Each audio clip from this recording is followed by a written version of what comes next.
Hey, what's up you guys? It is currently 7:30 in the morning, so I am talking just a little bit quieter right now just so I don't wake the other half up. But today I'm going to show you how to make your own gluten-free cake at home for your birthday. It is currently my birthday today, right this second. Let's celebrate. So I'm going to make myself a birthday cake. But the point of this is I just wanted to show you how to make your own cake at home without having to buy the pre-packaged processed mixes at the store. Even though those are really good, they taste really good. Usually they've got some kind of processed sugars or flours or things that are in the product itself. So I just wanted to show you guys how easy it is to be able to make your own cake at home, plus the icing. And fun fact, I actually used to work at a bakery for 7 years.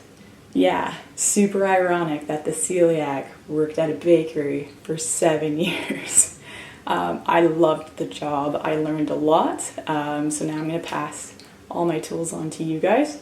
But I did have to relearn how to make everything gluten-free. So I've had to shift all of the ingredients. But I'm really excited to show you this. Now, this cake is going to be gluten-free, dairy-free, soy-free, grain-free, not egg-free, but I will tell you some substitutes that you could use. I don't know how well they're going to work, but you could try using some egg substitutes.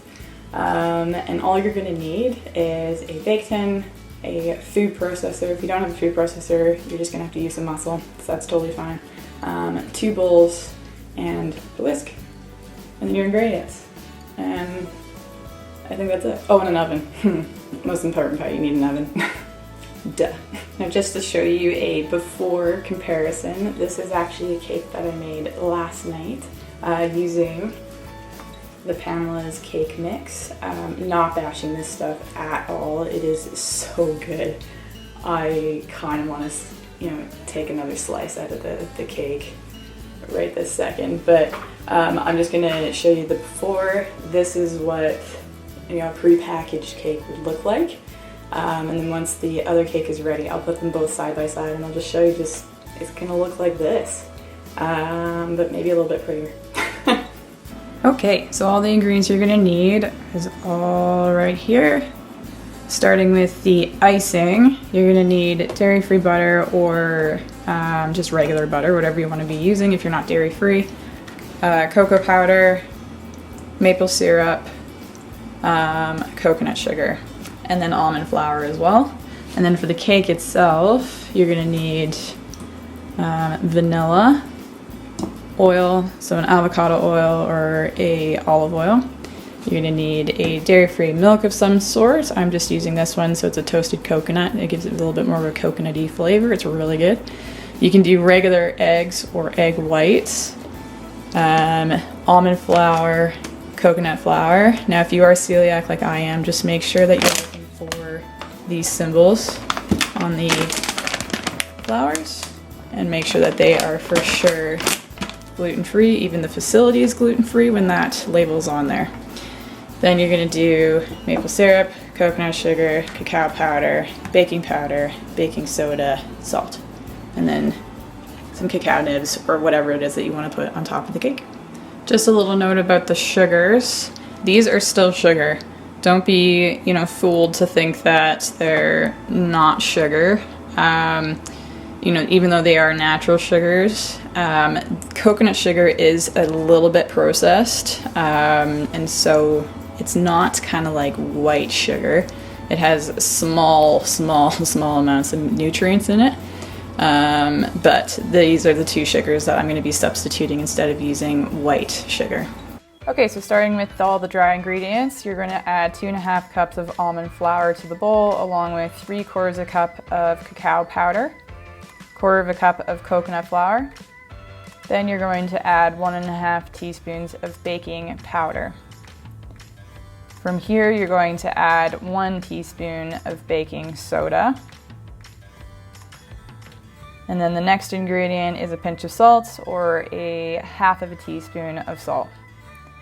Then you're going to mix all of the ingredients around, being sure to break up any clumps. This can be done a lot easier in a food processor if you have access to one. But you want to break up all the clumps so that the batter is nice and smooth.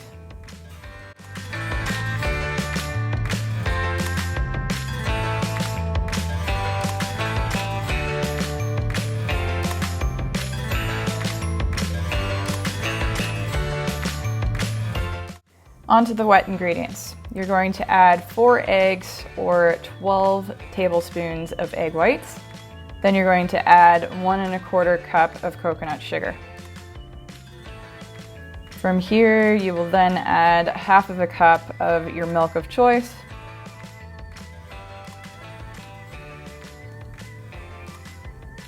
Then add in 1/4 cup of your avocado or olive oil. And finally, you're going to add 1½ teaspoons of vanilla extract. Then mix it all around.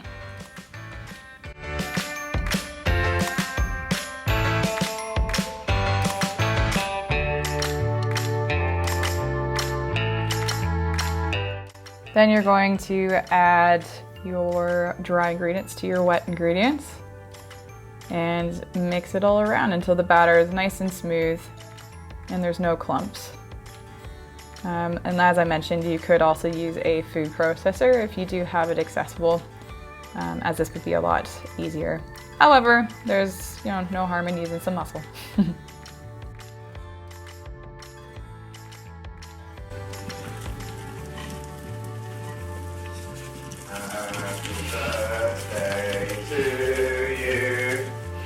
Happy birthday to you.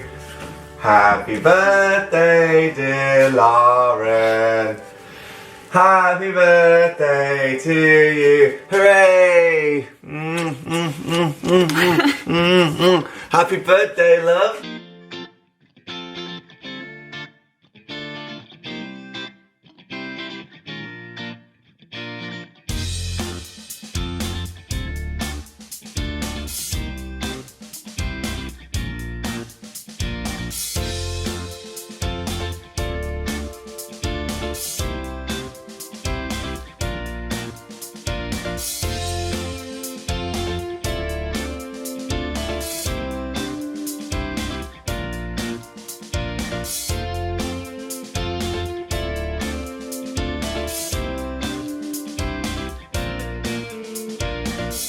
I'm gonna be completely honest, this is the first time I'm testing out this cake and this recipe, so I am actually quite excited to see how it turns out, but fingers crossed.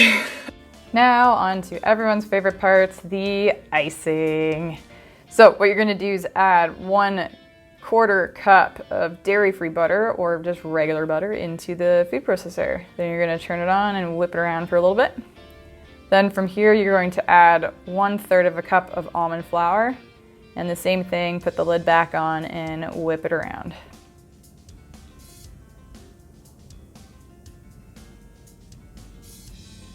Then from here, you're going to add 1/2 cup of cacao powder, 1/4 cup of maple syrup, and then mix it again. Then one of the last steps, you're going to add 3 tablespoons of cane sugar.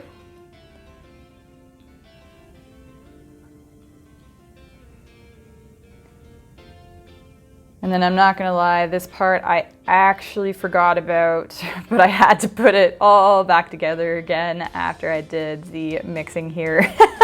But you're going to add 1/4 cup of your almond milk or regular dairy milk, as this will make the icing much smoother.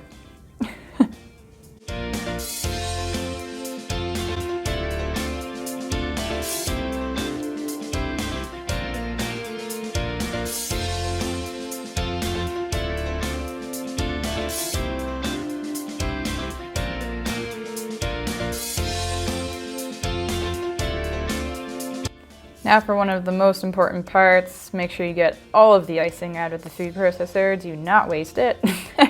But no, in all honesty, put it into a container that you can put into the fridge. As you can see, the consistency is a little bit runny, but once you put it into the fridge for an hour or two, it thickens up and it's perfect for on the cake. And here is the finished product. Whoop whoop! It smells so good in here. Yeah, so now you just want to let it cool down for 10 minutes, then take it out of the tin, and then let it completely cool down before you put any icing on it. That is very important. Now for decorating the cake. Now you can do this any way that you would like. You can just put it right on top of the cake, or you can split the cake in half like I did here, so that you can get a bit of the icing on the inside of the cake. However, any way that you want to do it is perfectly great. And as you can see here, the cake kind of crumbled apart as I cut it in half. I didn't wait long enough for it to cool down, so I'm just going to slowly start to piece it back together like a puzzle. But right after this, I put the icing on top and then decorate it. So this is the fun part. So have fun with it. But the most important part is to make sure everything cools down, not like I did, because as you can see, the cake will fall apart. And you just want to make sure that that icing is a little bit of a thicker consistency from being in the fridge. But have fun! This is the best part.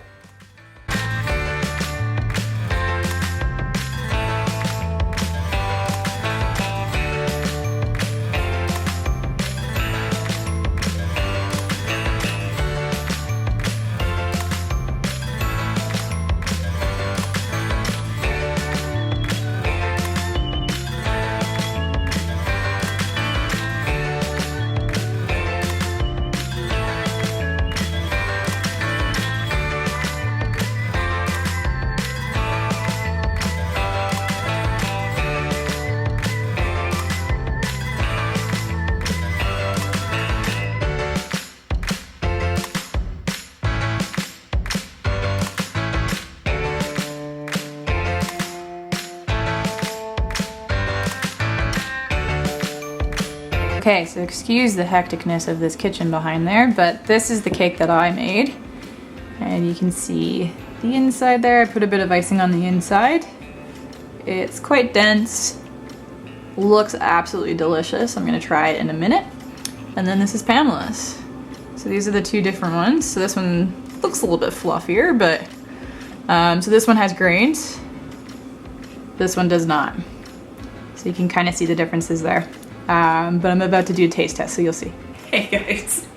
Yeah, so I've just gotten back from some birthday festivities. Obviously I have changed my outfit, but yeah, I'm just about to taste this cake. I thought I would do it in front of the camera just so you can see my reaction with it. I honestly haven't tasted this yet. And this is a new recipe that I just obviously made up. So let's give this a try.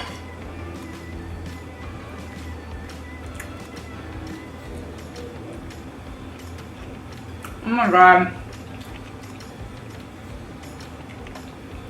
Guys, I'm not making this up. That is really good. Super chocolatey. Not dry, it's moist. Oh, this is a winner.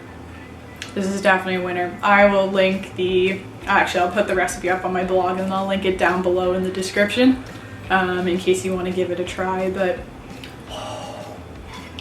I think I might eat about 5 slices of this. Cheers.